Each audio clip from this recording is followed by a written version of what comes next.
감사합니다. 이 시간에는 인도네시아에서 선교 사역을 하고 계시는 우리 박준호 선교사님께서 나오셔서 거저 받았으니 거저 주어라 이런 말씀으로 전하시고 또 선교 보고도 하는 시간을 갖도록 하겠습니다.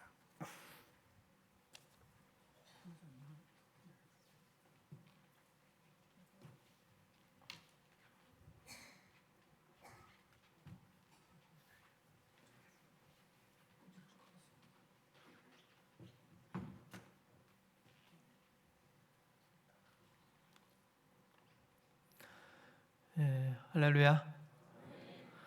인도네시아에서 사역하고 있는 박준호 목사입니다. 우리 역사와 전통이 있는 순성교회 또 존경하시는 문기병 목사님 목회하시는데 예배 시간에 이렇게 함께 방문해서 예배 드리는 것은 처음인 것 같습니다. 저희 가정이 8년 전에 제가 한국 기독교 장로회 소속인데요. 저희 교단 총회 파송으로 인도네시아로 이렇게 파송을 받고 출국을 했습니다.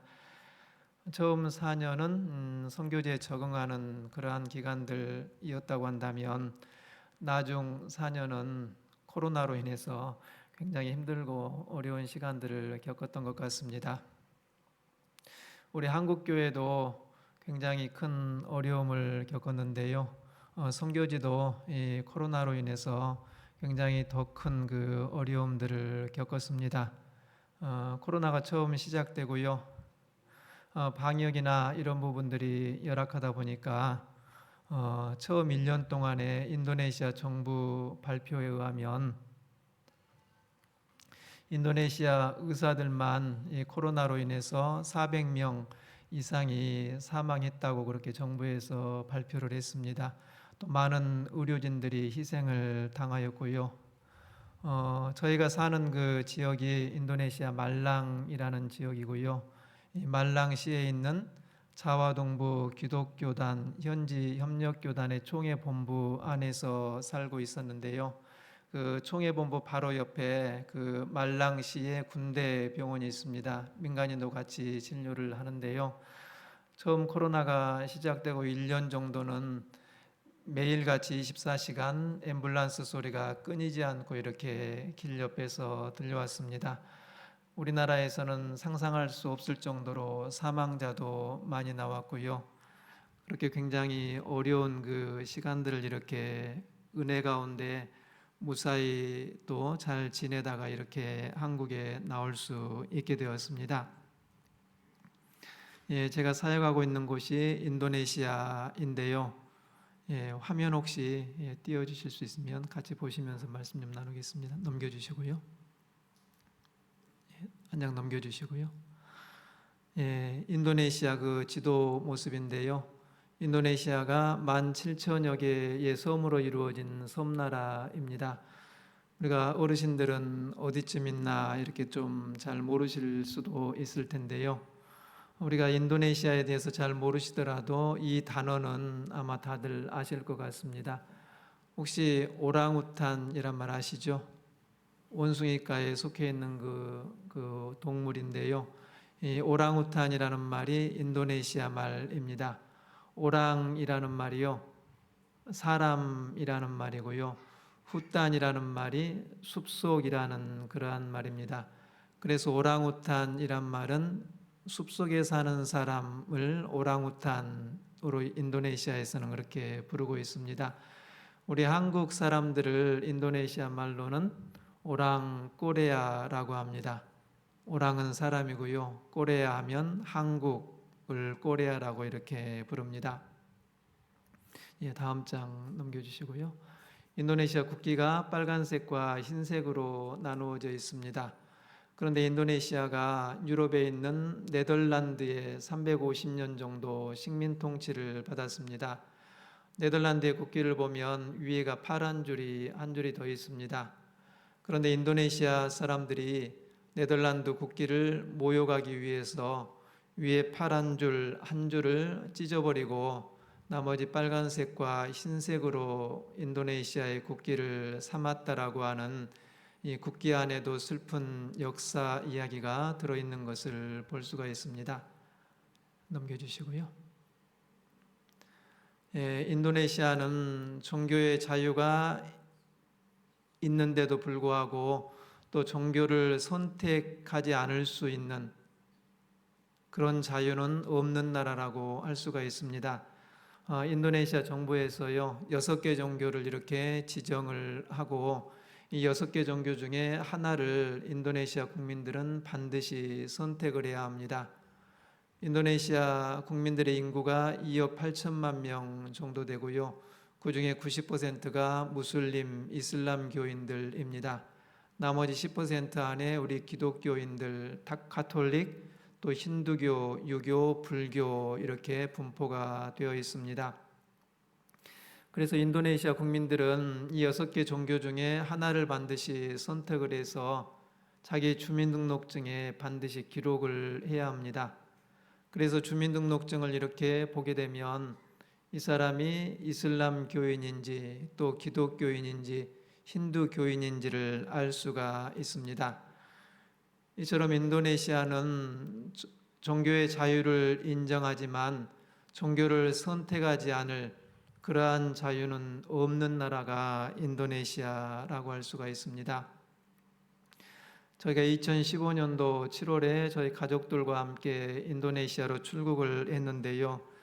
제가 가족들과 함께 먼 타양 땅으로 그렇게 나가다 보니까 창세기 12장 1절의 말씀이 마음에 깊이 다가왔습니다. 주님께서 아브라함에게 말씀하셨다. 너는 내가 살고 있는 땅과 내가 난 곳과 너의 아버지의 집을 떠나서 내가 보여주는 땅으로 가거라. 제가 전에는 이 말씀을 읽으면서 그냥 흘려서 들었는데 제가 아브라함처럼 가족들을 이끌고 멀리 타양으로 이렇게 나가다 보니까 이때 아브라함의 심정이 어떤 심정이었는가를 절실히 느낄 수가 있었습니다.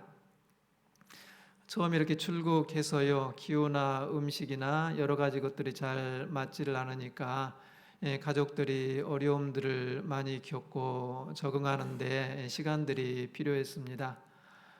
저희 아내 같은 경우는 한 4개월 정도 계속 설사가 이어졌고요.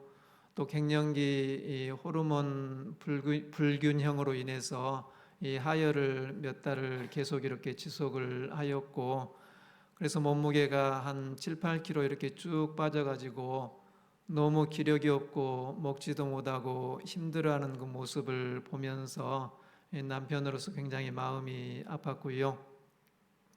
저희 아들아이는 중학교 1학년이었는데 한참 사춘기 들어갈 나이에 아빠 따라서 갑자기 외국으로 이렇게 나오다 보니까 화가 많이 쌓였던 것 같습니다. 그래서 말끝마다 시시시 해가면서 엄마 아빠 마음을 거슬리게 많이 했고요. 저희 아들 화를 좀 어떻게 좀 풀어줄까 제가 생각을 하다가 그 시장에 가가지고 곤투글로브 2짝을 이렇게 사왔습니다.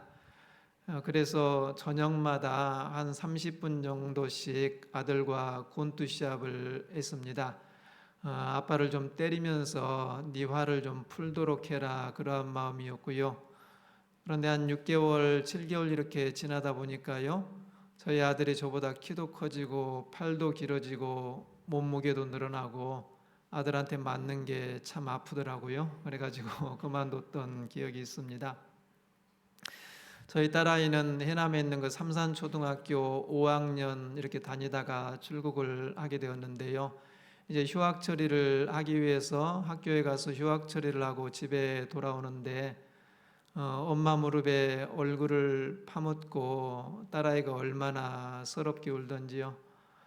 나중에 들은 얘기인데 이 선교지 나와서도 한 6, 7개월 이상을 밤마다 엄마 품에 안겨서 울면서 한국 보내달라고 그렇게 하소연을 했다는 이야기를 전해 들었습니다.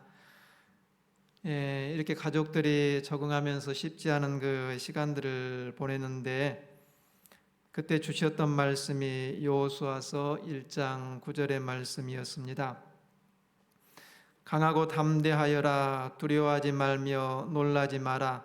이는 내가 어디로 가든지 여호와 내 하나님께서 너와 함께 하실 것이기 때문이다. 이 말씀 부여잡고 여호와 하나님 주시는 힘으로 처음 적응의 그 어려운 시기들을 잘 견뎌낼 수가 있었던 것 같습니다. 사진 넘겨주시고요. 사진의 모습은 현재 협력하고 있는 인도네시아 자와 동부 기독교단 총회장 부부이신데요. 지난 19년도에 저희 기장총회를 방문하시고 선교 협력 파트너십을 체결을 하였고 19년부터 공식적으로 귀한 사역을 함께 협력하면서 지내오고 있습니다. 넘겨주시고요. 인도네시아 사역지에서 어떠한 사역들을 하고 있는지 잠깐 말씀을 나누겠습니다. 교회당 건축 지원 사역 이렇게 진행을 하고 있는데요. 코로나가 터지면서 한국 교회도 어려운데 앞으로 사역지에서 어떤 사역을 해야 될까 걱정하고 염려가 많았는데 오히려 코로나 이전보다 코로나 시기에 한국 교회들에서 더 많이 이렇게 지원해 주셔서 더 많은 교회들을 건축을 할 수가 있었습니다. 사진의 모습은 뿌로사리 교회이고요. 처음 이렇게 건축 지원했던 교회입니다. 넘겨주시고요. 완공된 대나무 교회당 모습이고요. 넘겨주시고요. 두 번째 수쿠아르조 교회당 모습이고요. 넘겨주시고요. 건축 사진입니다. 넘겨주시고요. 완공된 모습이고요. 넘겨주시고요. 세 번째 차루반 교회당 건축 지원입니다. 넘겨주시고요. 넘겨주시고요. 넘겨주시고요. 담빛 교회당 건축 지원 모습입니다. 이 담빛 교회 건축하면서 이 코로나가 시작이 되었는데요. 특별히 차루반 교회와 담빛 교회는 청주에 있는 청주 중북교회에서 지원을 해주셨습니다. 그런데 청주 중북교회는 교인들이 16명 남짓 작은 교회이고요. 교회가 작아서 담임 목사님을 청빙할 수가 없고 세광교회 교목이신 저희 대학원 같이 했던 그 선배님께서 주일날 예배를 인도하시는데 몇 년 동안 힘들고 어렵지만 선교 기금을 이렇게 모았다고 말씀하시면서 교회 건축을 지원하시겠다고 말씀을 해주셨습니다. 그래서 차루반 교회와 담빛 교회 두 교회를 귀하게 건축할 수가 있었습니다. 넘겨주시고요. 넘겨주시고요. 다음으로 발레 깜방 교회당이고요. 넘겨주시고요. 완공된 모습입니다. 넘겨주시고요. 순보르 고고루 교회당입니다. 군산에 있는 성강교회 지원으로 귀하게 건축을 하였습니다. 완공된 모습입니다. 다음으로 지진 피해 입었던 수쿠아냐르 교회 사택 건축 지원입니다. 특별히 지진이나 해일이나 화산과 같은 그 자연재해가 많은데 한 4년 전에 지진으로 사택이 붕괴되는 그 아픔을 겪었는데 여러 교회들과 또 교우님들께서 지원을 해주셔가지고 귀하게 사택을 또 건축 지원할 수가 있었습니다. 넘겨주시고요. 역시 지진 피해 입었던 뚠빵내조 교회당인데요. 귀하게 또 지원을 해주셔가지고 건축을 지원을 하였습니다. 완공된 모습입니다. 다음으로 저룩교회당 건축인데요. 특별히 목포 순성교회 우리 고 김은혜 권사님 자녀분들 헌금해 주셔서 귀하게 건축을 진행을 했습니다. 넘겨주시고요. 완공된 모습입니다. 끝별교회당 교회당 건축이고요. 넘겨주시고요. 완공된 모습입니다. 순버르댐 교회당 건축 모습입니다. 넘겨주시고요. 완공된 모습입니다. 안펠가딘 교회당 건축 모습이고요. 넘겨주시고요. 마무리 단계 있고요. 다음으로 뿌까바란 인질 교회당 건축 지원인데요. 우리 순성교회 김현주 집사님 가정에서 후원해 주셔서 귀하게 건축을 진행을 하였습니다. 넘겨주시고요. 다음으로 순버르 아궁 교회당 교회 건축인데요. 특별히 순버르 아궁 교회당은 저희 선교 후원회장이신 광주 무돌교회 김민호 목사님 가정에서 후원을 해주셔서 귀하게 건축을 했습니다. 코로나가 시작되기 바로 전에 이 김민호 목사님 가정에 큰 아픔이 있었는데요. 김민호 목사님 둘째 아드님이 한신대학원에서 신학을 전공을 하고 교회에서 목사 인턴 과정으로 이렇게 사역을 하였습니다. 그런데 여름날 폭우 중에 갑작스런 교통사고로 하나님의 부르심을 입었습니다. 제가 참 선교지에서 그 소식을 듣고 너무나 마음이 아팠고 뭐라고 위로의 말씀을 드릴 수가 없었는데, 이 목사님 사모님께서 어렵고 힘든 그 시간들을 기도로 이겨내시며 아들 이름으로 귀하게 선교 헌금을 이렇게 드리셔서 참 마음 아프게 이 순보르아군 교회당을 건축할 수가 있었습니다. 넘겨주시고요. 다음으로 글라간 교회당 판교 교회에서 지원해서 이렇게 건축을 진행 중에 있고요. 넘겨주시고요.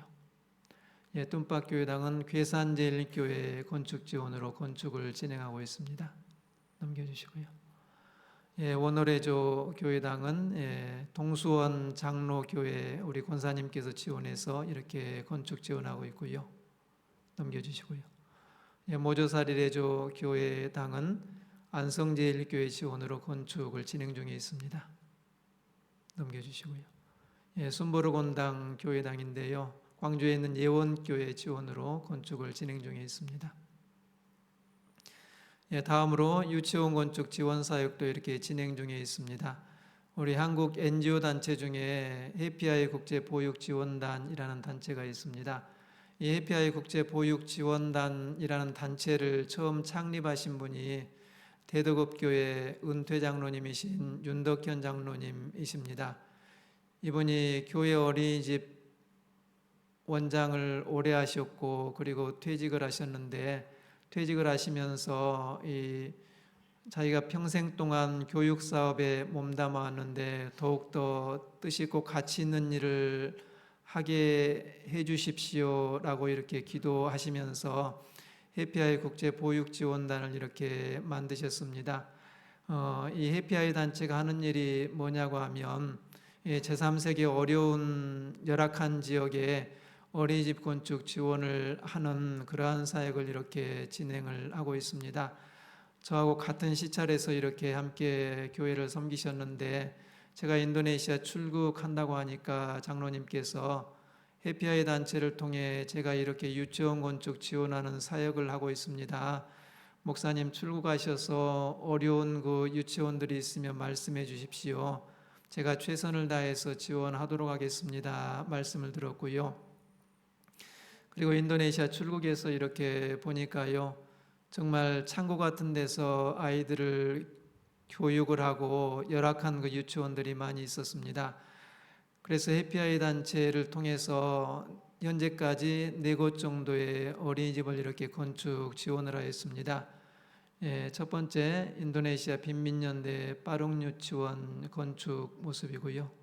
넘겨주시고요. 대나무 유치원으로 귀하게 건축을 하였습니다. 넘겨주시고요. 다음으로 템프로조 교회 유치원 건축 지원입니다. 넘겨주시고요. 완공된 모습이고요. 넘겨주시고요. 다음으로 타식말라야 지역 인도네시아 빈민연대 유치원 건축 지원 모습입니다. 넘겨주시고요. 대나무 유치원으로 귀하게 건축을 하였습니다.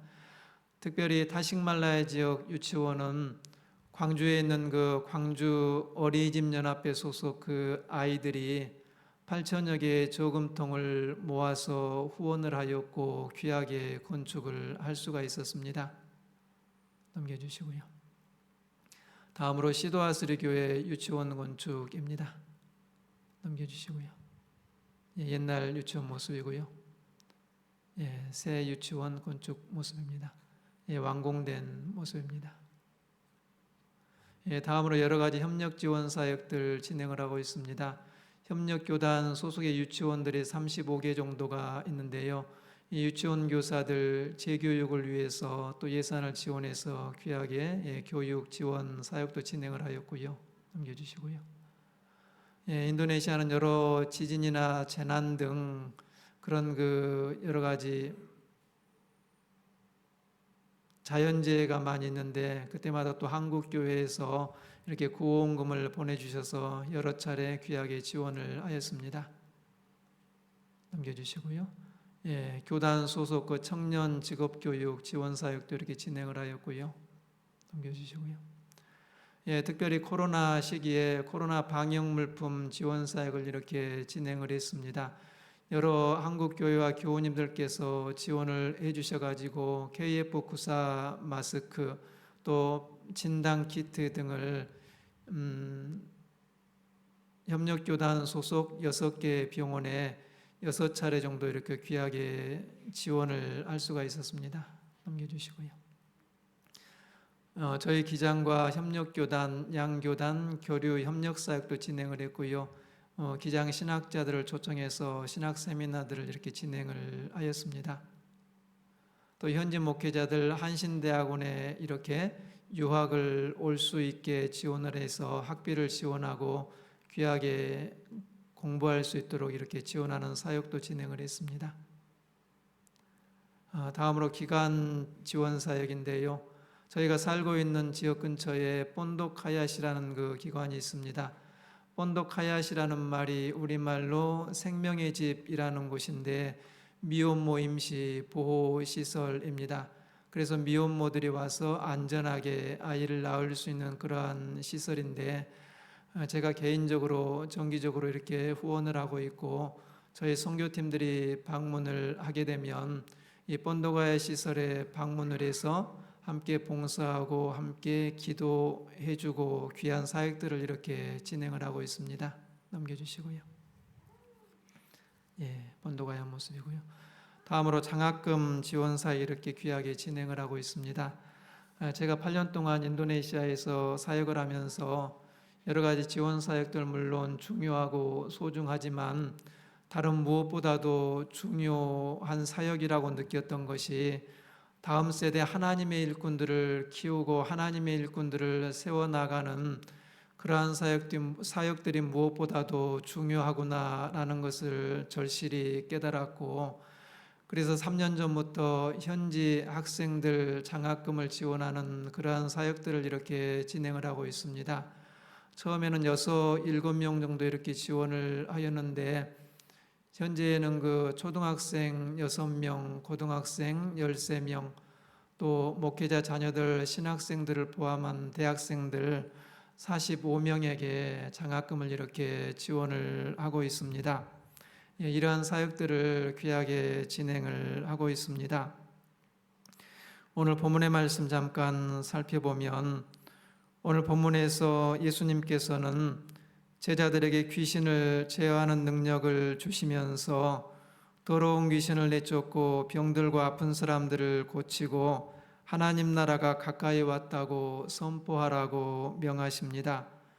그러면서 덧붙이시는 말씀이 너희가 거저 받았으니 거저 주라고 말씀을 합니다. 우리가 살면서 언제 하나님 나라가 가까이 왔다고 느낄 수가 있습니까? 예수님 말씀에 의하면 더러운 귀신이 내어 쫓길 때 병든 자와 나병 환자들, 허약한 사람들이 고침받을 때라고 할 수가 있고 그리고 우리 모두가 거저 받았으니 거저 줄 수 있을 때라고 할 수가 있습니다. 저희 선교사들은 선교지에서 어떻게 생활을 하겠습니까? 우리 한국교회와 교인들의 기도와 선교 후원으로 생활하며 사역을 하고 있습니다. 우리 교인들의 기도와 후원이 없다고 한다면 하루도 선교지에서 생활할 수가 없을 것입니다.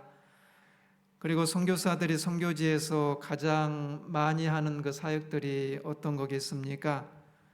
바로 주의 이름으로 나누는 그러한 사역이고 교회당 건축 지원 사역들, 어린이집 건축 지원 사역들, 장학금 지원 사역들, 그 외 여러 가지 사역들이 대부분 나눔과 지원의 사역들이라고 할 수가 있습니다.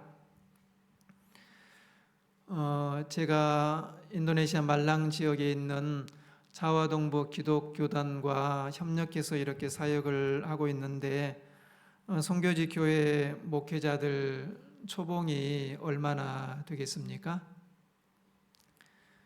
처음 안수받고 목회를 시작하는 그 목사님들의 초봉이 우리 돈으로 15만 원 정도밖에 되질 않습니다. 그리고 30년 정도 목회하신 그 목사님들 봉급이 우리 돈으로 35만 원 정도 되고 있습니다. 그런데 인도네시아 그 일반 대학생들 학비가 1년에 80만 원 정도가 됩니다. 그래서 목회자 가정에 대학생 자녀가 있을 때 경제적으로 지원하기가 쉽지가 않고요. 그래서 3년 전부터 목회자 자녀 대학생 장학금을 지원하기 시작을 했고, 그때 기도 제목이 대학생 자녀가 있는 목회자 가정 모두에게 장학금을 지원할 수 있도록 주님 도와주시옵소서 기도를 했는데, 그런데 올해 그 기도를 정말 다 들어주셔가지고 대학생 자녀가 있는 그 목회자 가정 25가정 그 모든 자녀들에게 교회 장학금을 지원할 수가 있게 되었습니다. 그리고 일반 대학생들 5명 정도 함께 지원하고 있고요. 또 신학생들 15명도 함께 이렇게 장학금을 지원하고 있습니다. 우리가 선교지와 비교하면 정말 한국에서의 생활은 비교가 안 될 정도로 풍족하게 생활을 하고 있는데, 그런데 우리가 풍족한 만큼 정말 가치 있는 곳에 우리의 물질들을 기꺼이 사용하며 살아가고 있는 거겠습니까? 저희 가까운 그 가족 이야기인데 몇 년 전에 그런 얘기를 들었습니다. 이분이 부인 몰래 2천만 원 정도를 친구에게 빌려줬다고 합니다. 그런데 그 돈을 아직까지 못 받아서 돈을 떼었고요. 돈 떼인 그 생각만 하면 자다가도 그냥 벌떡 일어날 정도로 아직까지 화가 나고 너무나 괴롭다는 그러한 이야기를 했습니다. 우리가 시장에서 1,000원만 바가지 써도 마음이 불쾌하고 괴로운데 몇 천만 원을 떼었으면 얼마나 괴롭겠습니까? 아마 우리 교우님들께서도 생활하시면서 돈을 떼었던 그러한 경험들을 가지고 있으실 겁니다. 저희 그 사촌 동생이 전주에서 이렇게 생활을 하는데요.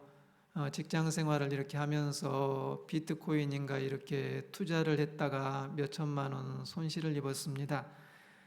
그래가지고 빚이 몇 천만 원 불어나니까 혼자 해결할 수가 없어가지고 저희 막내 이모님 사촌 동생인데요. 부모님한테 얘기를 해서 어쩔 수 없이 저희 기장교회 그 이모님 권사님이신데 아들의 빚을 이렇게 대신 갚아주었다는 얘기를 들었습니다. 아들 빚을 이렇게 갚아주면서 얼마나 또 마음이 괴로웠을까라는 생각이 들었습니다. 전에 제가 한국에서 목회할 때 그 저희 아내 몰래 비자금 수십만 원을 모아 놓은 적이 있습니다. 그런데 여름 휴가 때 그 마트에서 장 보고 나오다가 다시 차에 타면서 그만 바지 주머니에 있던 지갑이 주차장에서 빠져가지고 잃어버렸던 적이 있습니다. 몇십만 원 잃어버리고 얼마나 또 마음이 괴롭던지요. 아내한테는 말도 못하고 또 억울해서 휴가 내내 일주일 동안 밤잠도 못 자고 했던 그러한 경험이 있습니다. 그리고 나중에 마음속에 들었던 생각이 차라리 그 돈을 하나님 앞에 드렸더라면 하나님께서 얼마나 기뻐하셨을까, 아내 선물이라도 사줬더라면 아내가 얼마나 좋아했을까, 아이들 용돈이라도 더 줬더라면 얼마나 아이들이 좋아했을까 하고 후회가 막급했던 그러한 경험이 있습니다. 우리가 이렇게 살아가면서 우리의 돈을 허투루 손해보는 그러한 경우들이 얼마나 많습니까? 그리고 그때마다 얼마나 분하고 억울하고 후회스러운 그러한 마음이 들 때가 얼마나 많이 있습니까? 정말로 우리가 가지고 있는 물질들을 어떻게 사용해야 정말 가장 가치 있고 보람된 그러한 일이겠습니까?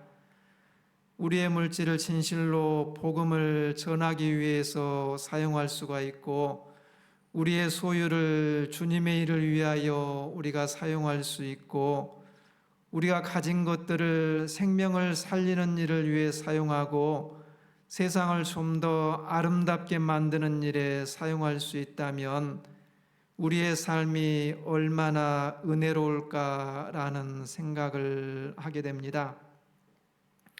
제가 해남에 있는 그 원진교회에서 목회를 했었는데요. 제가 교회를 함께 섬겼던 그 장로님이 계십니다.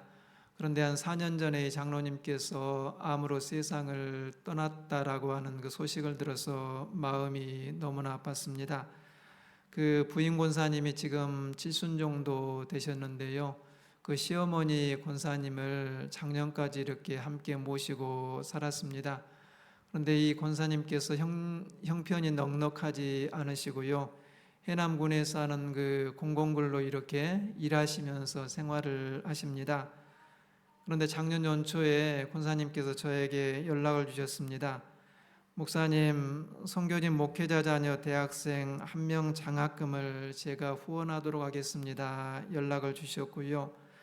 또 제가 그 넉넉지 않은 형편을 잘 알고 있기 때문에 참 감사하면서도 미안한 마음이 많이 들었습니다. 오늘 주님께서 우리에게 주시는 말씀, 거저 받았으니 거저 주라. 우리가 늘 이 말씀을 새기며 주님께서 우리에게 허락하신 우리의 물질들을 허투루 낭비하지 않고 우리가 주의 이름으로 값지게 나누며 우리 가운데 하나님 나라가 가까이 왔음을 선포하고 그 하나님 나라의 기쁨과 은혜가 늘 우리의 삶 가운데 풍성하게 임하시길 이 시간 주의 이름으로 간절히 축원합니다. 기도하십니다. 은혜로우시고 감사하신 아버지 하나님, 주께서 저희의 삶 가운데 많은 풍성한 것들을 허락하셨습니다. 저에게 허락하신 이 많은 것들을 무엇을 위하여 사용하고 있습니까? 단지 먹고 마시고 즐기기 위하여 허투루 낭비하며 살아가고 있지는 않습니까? 우리의 가진 모든 것들을 주를 위하여, 주의 복음을 위하여, 주의 교회를 세우기 위하여 한 생명 한 생명을 살리는 거룩한 사업을 위하여 사용할 수 있도록 인도하시고 주장하여 주시옵소서. 그리하여 우리 가운데 하나님 나라가 가까이 왔음을 선포하며 하나님 나라의 기쁨과 큰 은혜 가운데 생활하며 살아갈 수 있도록 인도하시고 주장하여 주시옵소서. 감사드리오며 예수님의 이름으로 기도드리옵나이다. 아멘.